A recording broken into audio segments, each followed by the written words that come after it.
spend their money here. Can you describe just in the last 3 years how you've seen the foot traffic in the store change? And then was there an actual defining moment for you where you said, hey, we're in trouble? Yeah, yesterday. I mean, no, yeah. no. It's been a gradual slip in business. I mean, it's probably been the last year that I've really seen a decline. But then again, you'll have hundreds of people show up for an in-store performance, and people do buy music. But there are a lot of times where the number of employees here outnumber the customers. Fortunately, the last few days, it's been back to what it has been and what it could be, and that is very encouraging. I think just in the last year with the economy is what has really set off the alarm. I could have done this press conference 2 or 3 years ago, just to let people know. But I understand that a lot of people just think I'm begging for their money, which is not true. I want their business. I want your business. I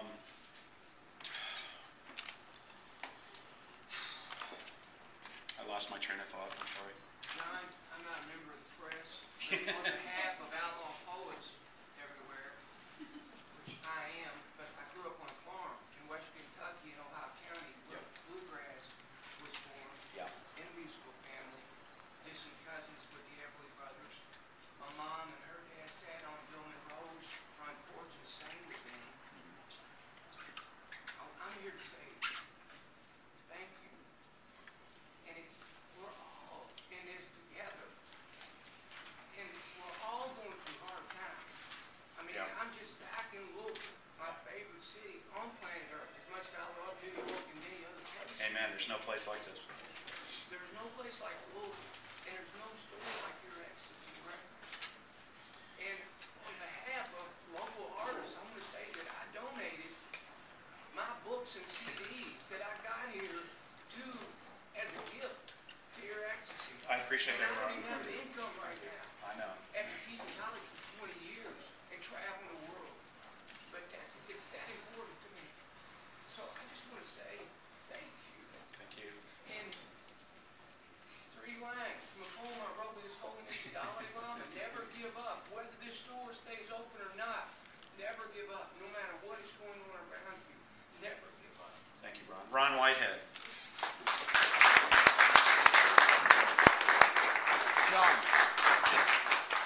John, I'm also not a member of a press, but I'm sorry. No. I just wanted the press to get this out there. It's just my heart's beating so fast. I really don't know how to put this into words. I'm not a Louisville native. I came here from Southern California when I was about 10 years old, and I remember when I bought my first vinyl here, when I got my first turntable, and what your X-tacy means to local music, and especially to public radio, is incredible. I had my first public radio experience with an internship at WFBK. I bought my first vinyl here, and what you've done will live in the hearts and minds of everyone in Louisville, and I hope to God that your X-tacy stays alive. me too. Thank you. John? Paul? Do you have any particular strategy for building business week to week rather than this one outcry? This is not going to keep people coming. No, this is week not. After week. This is do you not. have any aggressive strategies? Well, Paul, you know my story. I'm not a business person. I've never had a business class, a marketing class. I've worked in record stores all my life. I started this store with my record collection and a cash advance of $500 on my Master Charge card back in the day. That's about as stupid as you can get. People ask me all the time, what's my business plan? My business plan has always been stay in business another day, keep it going. We've had all sorts of great suggestions from people on the internets. Keep those coming. Some of them are very helpful, some of them are very hurtful, and some of them are pretty insightful. It's been said that business started to go away when I cut my hair about 3 years ago. Well, it's fallen out, so I had to do something. We recently had the building painted after fighting the dull gray color that it was for the last 15 years. We finally got it painted, and somebody suggested that perhaps if we raise enough money, we can change the colors from making this look like a daycare.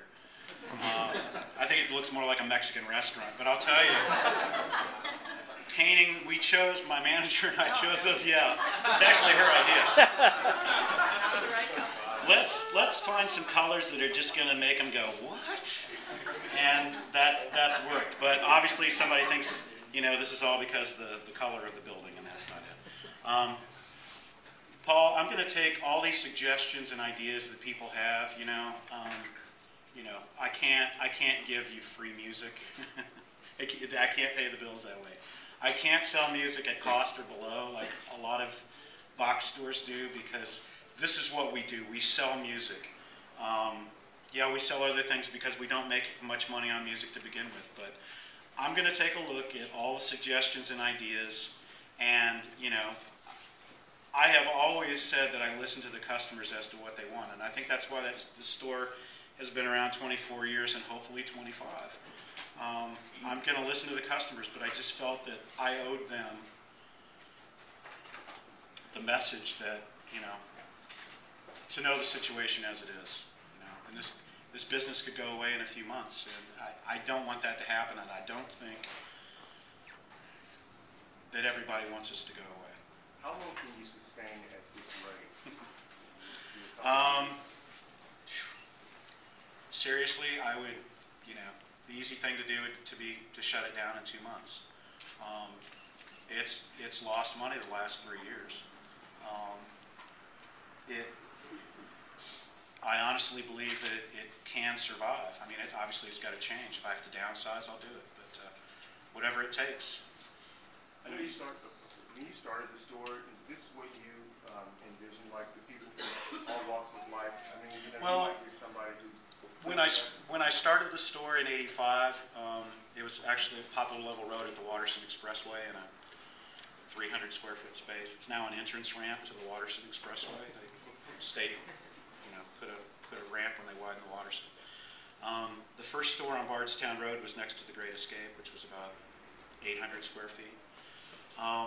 The store started off as a very niche-oriented store because it's all I knew and it's all I could afford to do. It was called an alternative record store, which at the time seemed to mean something.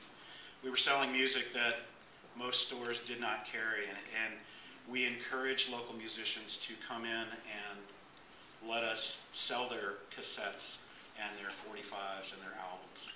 And over the years, I realized that,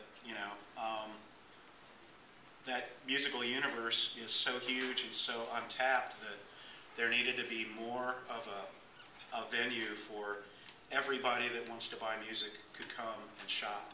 And I think with this store, we've succeeded. If we were just an indie rock store, we would have been dead years ago.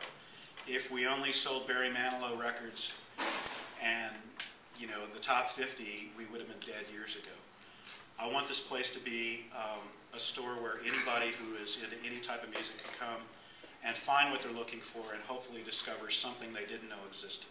I feel like in the last few years, it seems like the city has made a big push to help businesses downtown. Restaurants have closed down. The city's helped them open back up. I mean, I don't think it's overreaching to say that this store's kind of a local institution.